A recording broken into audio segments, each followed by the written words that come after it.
আসসালামু আলাইকুম।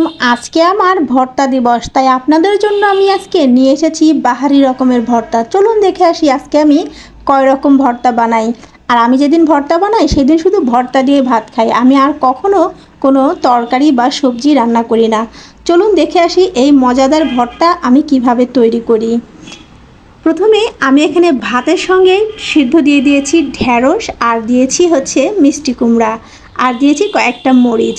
আর ওইদিকে কিন্তু আমি আরও একটি ভর্তা বানাবো, ওটা চুলায় সেদ্ধ দিয়েছি, ওটা পরে দেখব। প্রথমে আমি পেঁয়াজ নিয়ে নিলাম, তারপর নিয়ে নিলাম লবণ, আর এখান থেকে আমি আগে থেকেই মরিচটাকে ভেজে গুঁড়ো করে রেখেছিলাম, আমরা যাকে ভদ্র ভাষায় বলি চিলি ফ্লেক্স। সেটা দিয়ে আমি পেঁয়াজ আর লবণটাকে ভালো করে ডলে নেব। ডলে নেওয়া হয়ে গেলে এর মধ্যে আমি দিয়ে দেব সামান্য পরিমাণ সরিষার তেল। সরিষার তেলটা দিয়ে তারপরে মিষ্টি কুমড়াটাকে যে সেদ্ধ করে রেখেছিলাম, দেখুন কতটা সফটলি সেদ্ধ হয়েছে। তারপরে এটাকে আমি খুব ভালো করে এর মধ্যে মিশিয়ে দেব। আর ভর্তা যত চটকে চটকে মাখা হবে ততই কিন্তু ভর্তার টেস্ট আরও বৃদ্ধি পাবে।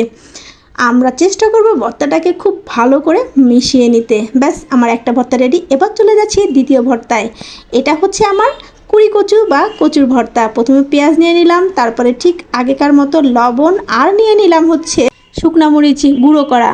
তারপরে এটাকে আমি কচুটাকে আমি চুলায় সেদ্ধ করে নিয়েছি। এখন এটাকে ভালো করে মিক্সড করে নিয়ে ভালো করে সরিষার তেল দিয়ে চটকে নিলেই আমার কচু ভর্তা একদমই রেডি।